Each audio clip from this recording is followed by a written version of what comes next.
Halo semuanya, Assalamualaikum warahmatullahi wabarakatuh. Perkenalkan, nama saya Nadia Sudriana dengan NIM 19150161133 dari kelas TIC 2019, Prodi Informatika, Fakultas Teknik, Universitas Mula Warman. Di sini saya akan membahas jenis kalimat dalam bahasa Indonesia berdasarkan fungsinya. Sebelum kita masuk ke jenisnya, sebenarnya apa sih kalimat dalam bahasa Indonesia itu?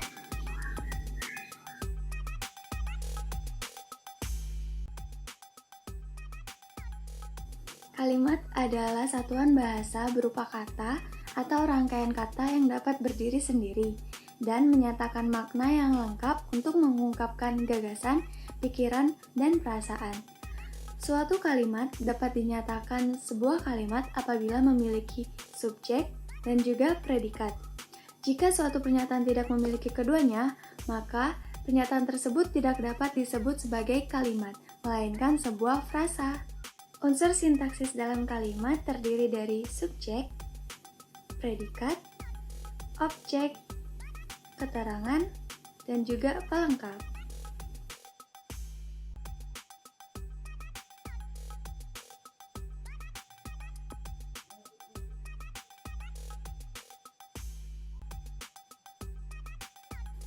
Jenis kalimat berdasarkan fungsinya terbagi menjadi 4, yaitu kalimat pernyataan, kalimat pertanyaan, kalimat perintah atau permintaan, dan kalimat seruan. Yang pertama, kita akan membahas tentang kalimat pernyataan.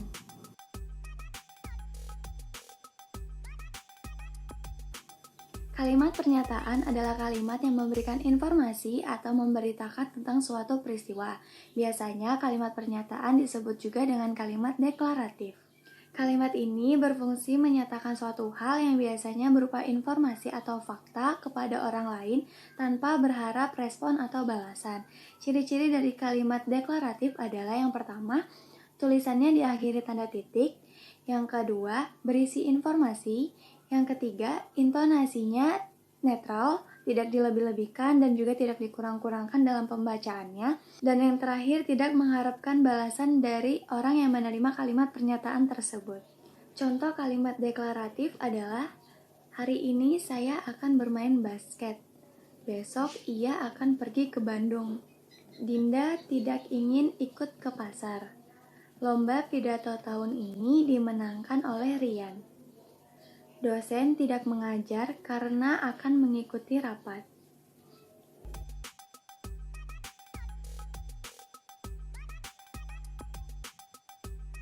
Jenis yang kedua yaitu kalimat interrogatif. Kalimat interrogatif atau kalimat pertanyaan adalah kalimat yang berfungsi untuk menanyakan suatu berita atau informasi kepada orang lain. Kalimat ini juga berfungsi untuk mencari tahu jawaban dari respon lawan bicara.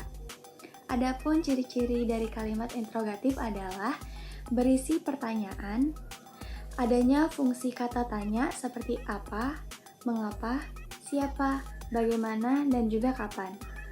Kalimat ini juga diakhiri dengan tanda baca tanya, dan intonasi yang digunakan saat membacanya yaitu kadang naik dan juga kadang turun.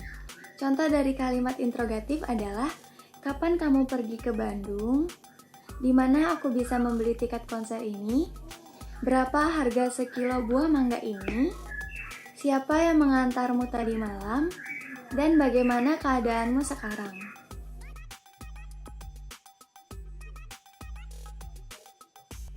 Jenis selanjutnya yaitu kalimat perintah atau permintaan. Kalimat perintah biasa juga disebut dengan kalimat imperatif. Kalimat ini berfungsi untuk memberikan perintah untuk melakukan sesuatu. Kalimat ini dipakai jika ingin menyuruh atau melarang orang berbuat sesuatu. Adapun ciri-ciri kalimat perintah yaitu berisi perintah, intonasinya naik, tanggapannya berupa bentuk perbuatan atau tindakan, dan kalimatnya diakhiri dengan tanda seru. Contoh kalimat perintah ada berbagai macam. Yang pertama, perintah biasa. Contohnya itu, tolong ambilkan gelas itu. Contoh kedua, kumpulkan tugas sekarang juga. Selanjutnya ada perintah larangan. Contohnya, jangan buang sampah sembarangan.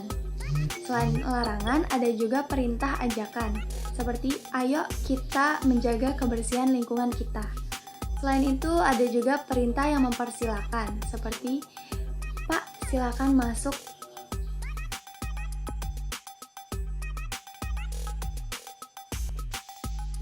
Jenis yang terakhir yaitu kalimat seruan. Kalimat seruan adalah kalimat yang bertujuan untuk mengungkapkan perasaan seperti kebahagiaan, kekaguman, kemarahan, dan kesedihan. Ada beberapa ciri dari kalimat seruan yaitu intonasinya tinggi dan kalimatnya diakhiri dengan tanda seru. Jika kita melihat dari ciri kalimat seruan ini, memang kurang lebih dengan ciri dari kalimat perintah. Namun sebenarnya kedua kalimat tersebut berbeda fungsinya. Terus apa sih contoh dari kalimat seru? Contohnya itu seperti, wow, indah sekali pemandangan ini. Lalu ada juga seperti, hore, akhirnya aku menang. Dan yang terakhir itu yang mengungkapkan kesedihan seperti, duh, betapa malangnya nasibku ini.